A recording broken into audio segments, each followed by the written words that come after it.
Senhoras e senhores, chega um momento na vida de cada um, uma encruzilhada, um ponto de virada em que você precisa decidir não quem te disseram para ser, mas quem você realmente é.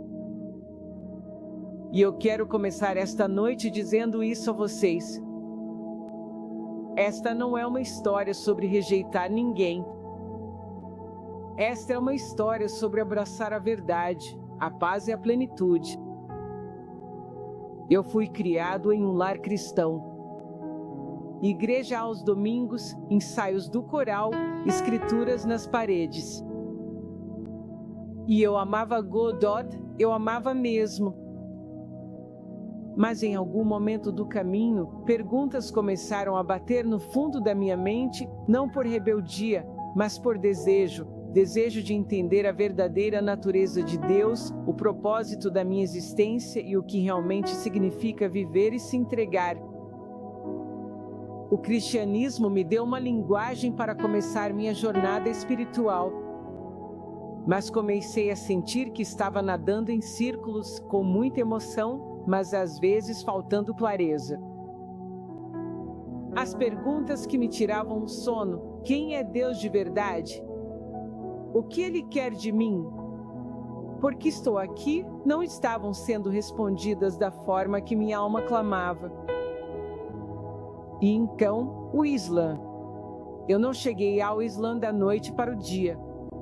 Eu não acordei e disse: cansei do cristianismo. Não. Foi mais como se apaixonar devagar, ouvindo, lendo, no silêncio. A primeira vez que ouvi o Alcorão sendo recitado, algo dentro de mim ficou imóvel, não por medo, mas por reconhecimento. Foi como se minha alma finalmente tivesse encontrado seu eco. No Islã, encontrei uma fé que dizia que Deus não é um homem. Ele não dorme. Ele não gera. Ele é único, eterno e totalmente diferente de sua criação. Isso fazia sentido para mim.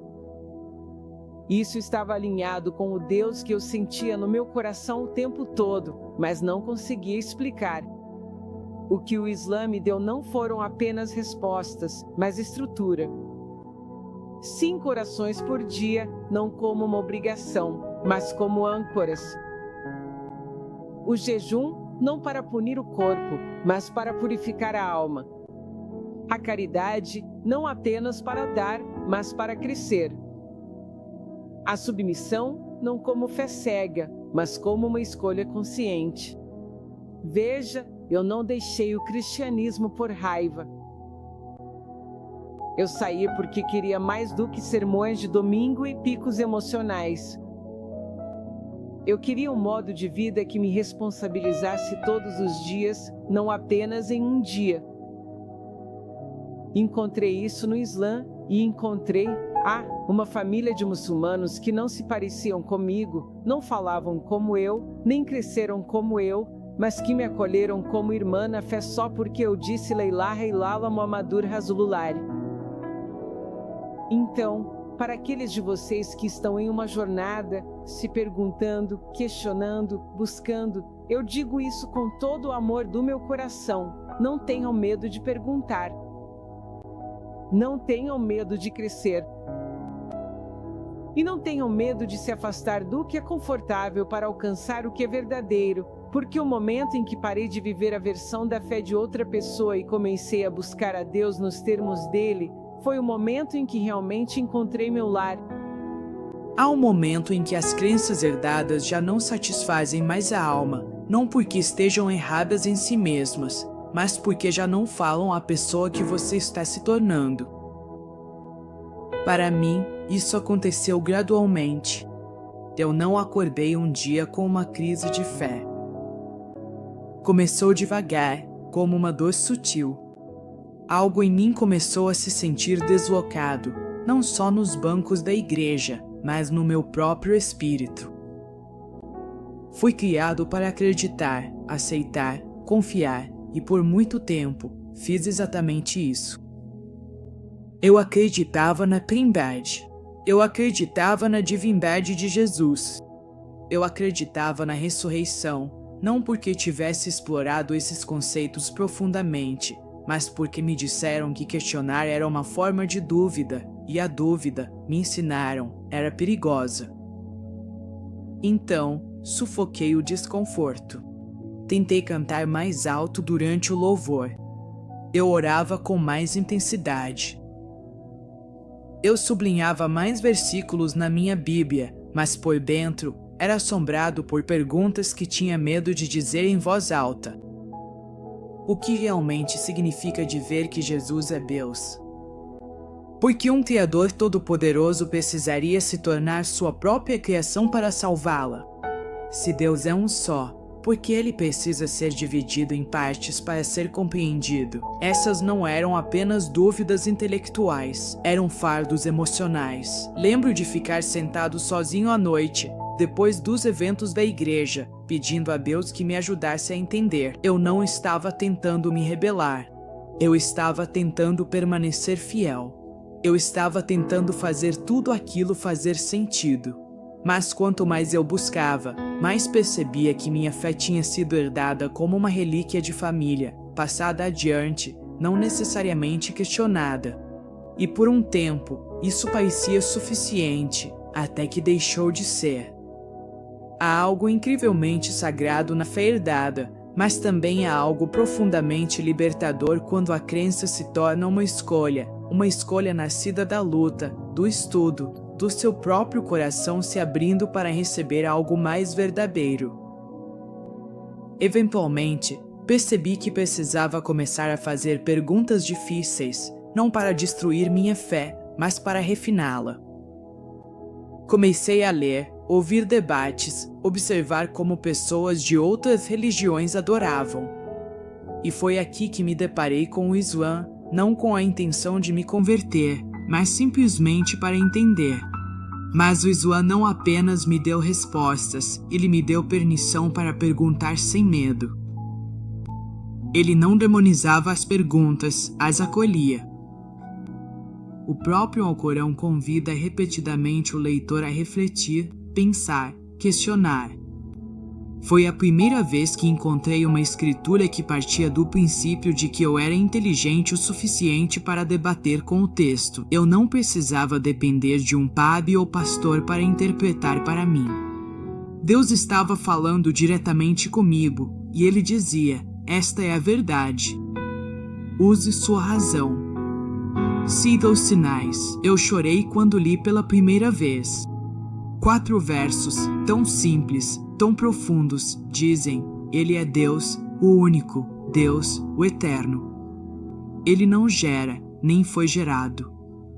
E não há nada semelhante a Ele. Esse era o Deus em que eu sempre acreditei lá no fundo, aquele que eu não conseguia nomear antes, aquele para o qual eu não encontrava palavras. O Islã me deu essas palavras. Deixar o cristianismo não foi uma rejeição das minhas raízes. Foi uma forma de honrar as perguntas que o cristianismo, da maneira como eu o experimentei, não conseguia responder de um jeito que tocasse minha alma. Eu não saí para virar as costas para Deus. Eu saí para caminhar em direção a Ele de forma mais completa, mais consciente. Eu deixei a tradição não para abandonar a verdade, mas para descobri-la de forma mais completa. Porque a verdade de verdade nunca tem medo de perguntas. E quando eu parei de ter medo de perguntar, tudo começou a mudar. Existe um tipo de silêncio que te acompanha quando o seu coração sabe que algo não está certo, mesmo que por fora tudo pareça perfeito.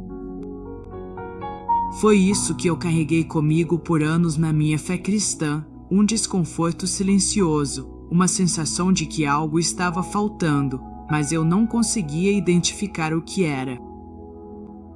Eu amava Deus de verdade.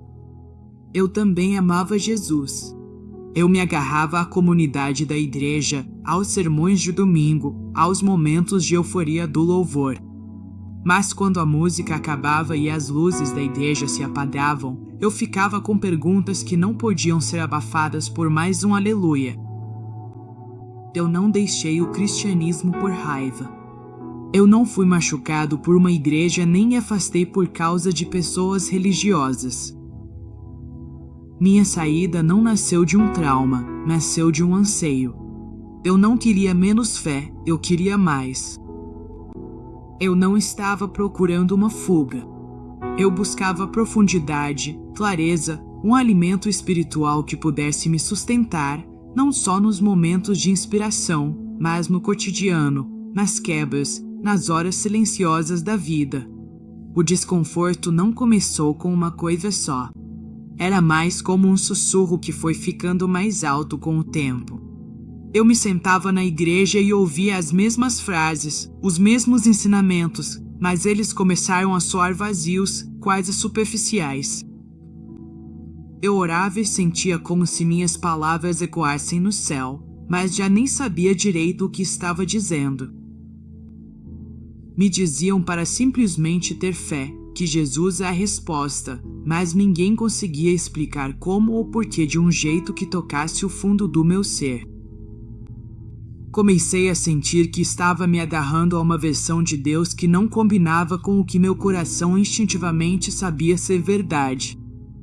Me diziam que Deus se tornou homem, andou pela terra e morreu para me salvar. Mas quanto mais eu refletia, mas eu não conseguia conciliar isso com o que eu acreditava sobre a majestade, o poder e a perfeição de Deus. Por que o Criador precisaria se tornar sua criação? Por que ele precisaria morrer para perdoar?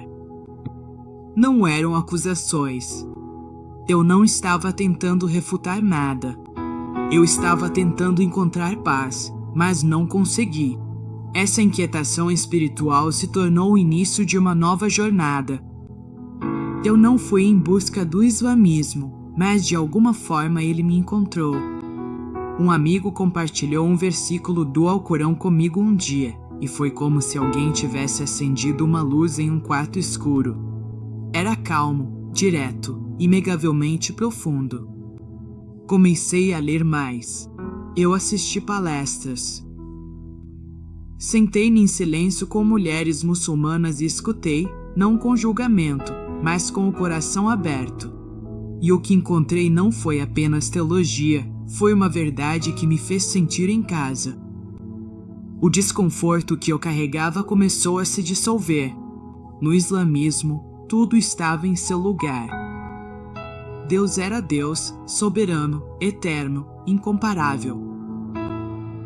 A adoração não era dirigida através de um homem, não importando o quão amado ele fosse, mas dirigida puramente ao Criador de tudo. As orações não eram explosões espontâneas de sentimento, eram conversas disciplinadas e estruturadas com Deus em cada parte do dia. Os rituais não eram vazios, eram profundamente simbólicos, enraizados, intencionais. Acima de tudo, o islamismo não me pedia para desligar minha mente. Ele me convidava a pensar, a raciocinar, a refletir sobre os sinais de Deus tanto na criação quanto nas escrituras. A inquietação que me acompanhava há anos começou a desaparecer, substituída por uma satisfação profunda e silenciosa. Não porque eu tivesse encontrado todas as respostas, mas porque finalmente encontrei um caminho que honrava as minhas perguntas. O desconforto espiritual não significa que sua fé está quebrada. Às vezes, significa que sua alma está despertando.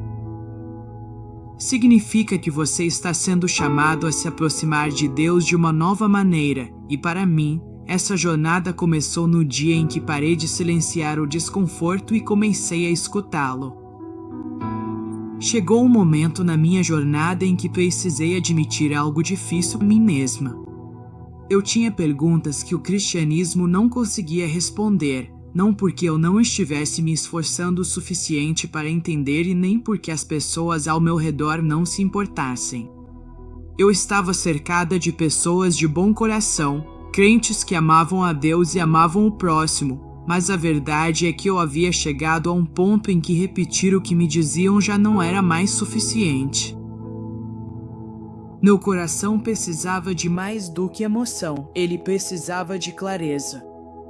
Ele precisava de certeza. Lembro de perguntar: por que Deus precisou enviar seu filho para morrer pelos nossos pecados? Ele não poderia simplesmente nos perdoar? Me disseram que o pecado exigia um sacrifício, que a justiça demandava sangue. Mas então eu me perguntei: Deus não é todo-poderoso? Ele não pode perdoar por misericórdia? Porque ele criaria um sistema em que o único caminho de volta para ele exigisse o sofrimento e a morte de outra pessoa? E se Jesus era Deus, para quem ele estava orando no jardim antes da crucificação? Porque ele disse: não seja feita a minha vontade, mas a tua. Quem é esse tu nessa frase? Essas não eram perguntas feitas para minar a fé de ninguém. Essas eram as perguntas que me tiravam o sono à noite, muito depois dos sermões acabarem, e toda vez que eu perguntava, recebia metáforas, explicações teológicas complexas ou simplesmente: você tem que aceitar pela fé. Mas eu não queria ignorar minhas perguntas. Eu queria respeitá-las. Se Deus me deu uma mente, por que Ele não iria querer que eu a usasse?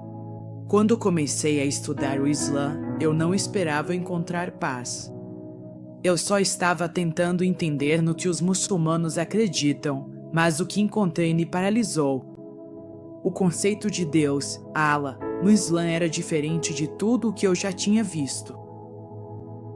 Tão claro, tão poderoso, tão completamente além das limitações humanas. Sem parceiros, sem intermediários. Ninguém impediu e aquele que me criou. Só isso já mudou tudo para mim. No Alcorão, eu li, diz: Ele é Allah, o único.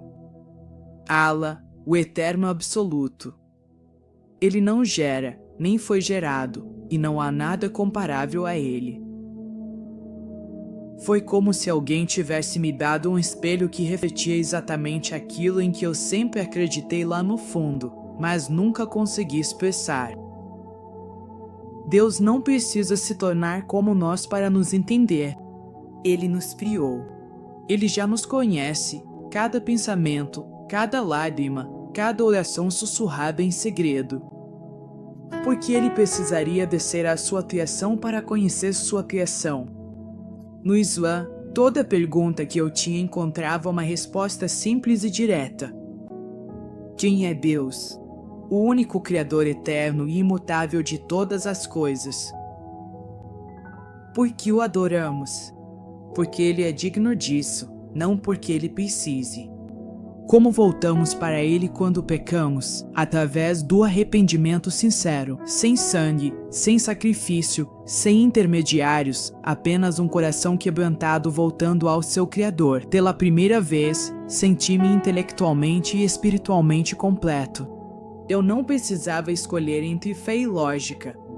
Eu não precisava suspender meu pensamento para manter a crença. Tudo se encaixava lindamente, poderosamente, de forma clara. O Islã não me deu apenas uma nova forma de acreditar.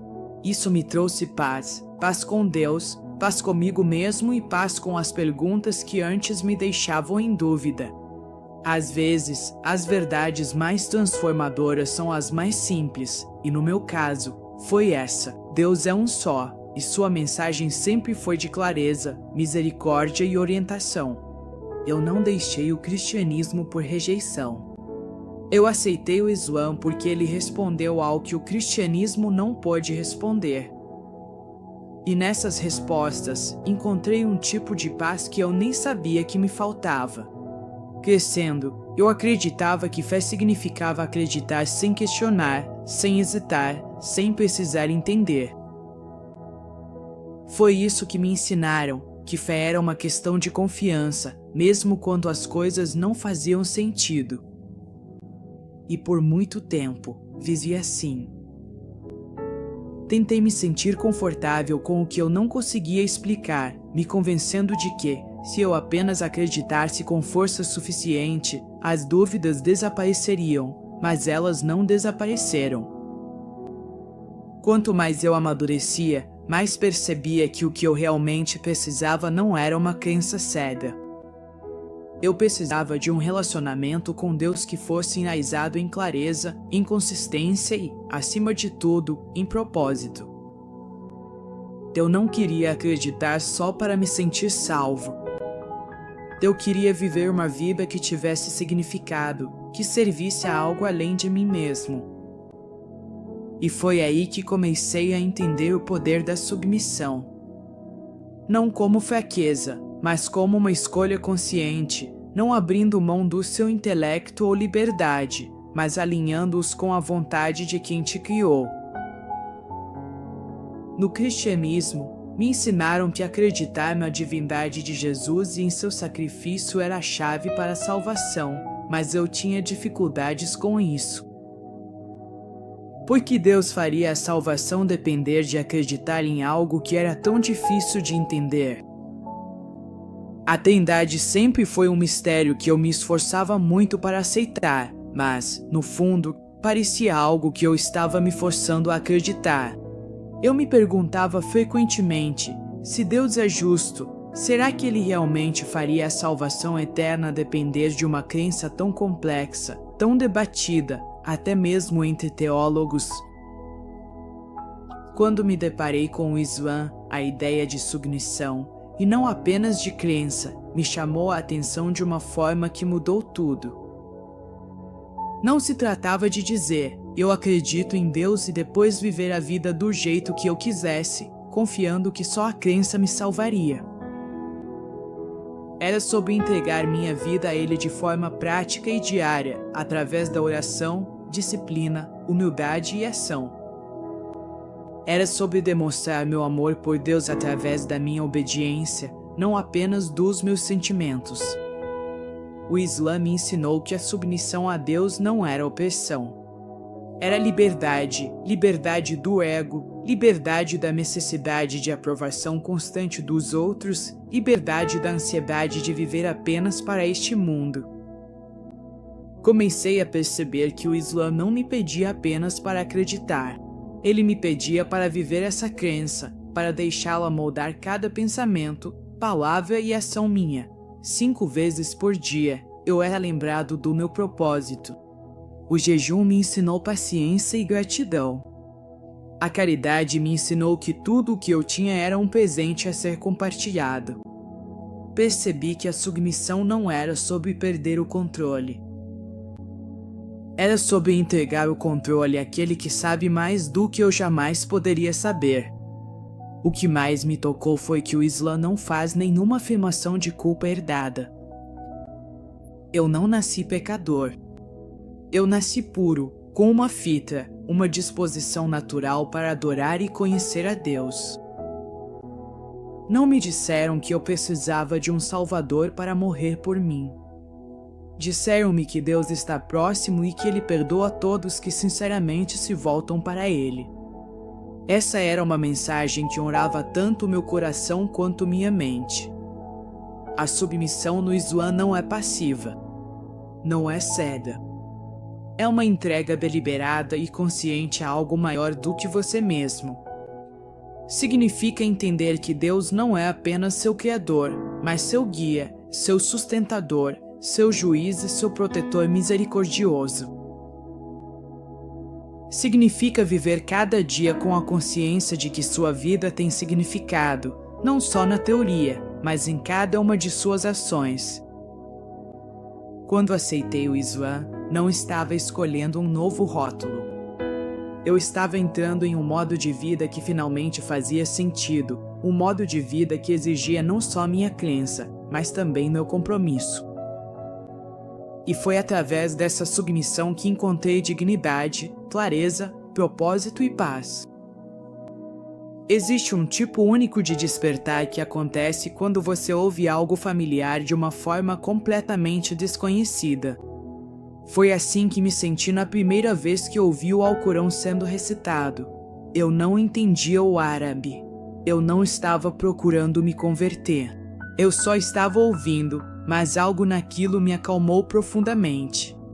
Não era só o som. era o peso por trás das palavras, mesmo que eu ainda não soubesse o que elas significavam.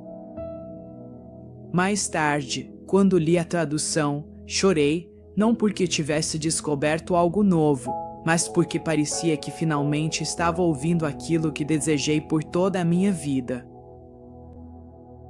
As palavras não pareciam distantes ou abstratas. Elas pareciam vivas. Elas não exigiam que eu decifrasse alguma metáfora misteriosa.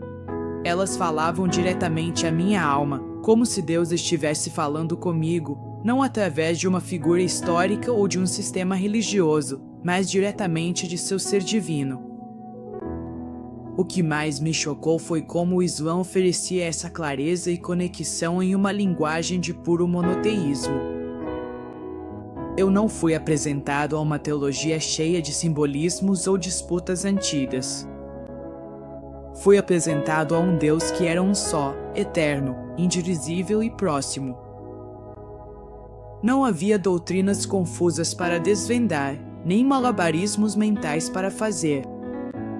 Deus não era um homem, não era 3 em 1, não era encarnado. Ele era simplesmente Allah, o Criador de tudo, exaltado acima de todas as coisas, e ainda assim mais próximo de mim do que o meu próprio coração. Ler o Alcorão era diferente de ler qualquer outro texto religioso que eu já tinha encontrado. Não era uma biografia. Não era uma coleção de histórias de seguidores. Era revelação pura e direta. A voz no Alcorão não era a de um discípulo, de um historiador ou de um narrador. Era a voz de Deus falando com uma autoridade e ternura incomparáveis.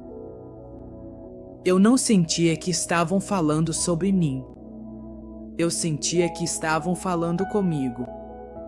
Um dos versículos que mais me marcou foi: em verdade, criamos o homem e sabemos o que sua alma lhe sussurra, e estamos mais próximos dele do que sua veia jugular.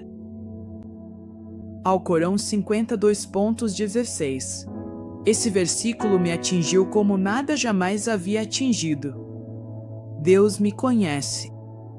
Ele conhece meus pensamentos silenciosos, minha dor, meus medos, até mesmo as coisas que escondo de mim mesmo. E, ainda assim, Ele não está distante. Ele está perto, intimamente perto, não precisa de intercessores ou intermediários para chegar até mim. Isso mudou tudo. No cristianismo, sempre me ensinaram que Deus nos ama, mas que esse amor precisava ser provado através do sacrifício de Jesus. Me diziam que alguém precisava morrer para que eu pudesse ser perdoado. Mas no Alcorão, encontrei um Deus cuja misericórdia não dependia de sangue, um Deus que perdoa porque Ele é o mais misericordioso, um Deus que diz: não desesperem da misericórdia de Allah. De fato, Allah perdoa todos os pecados.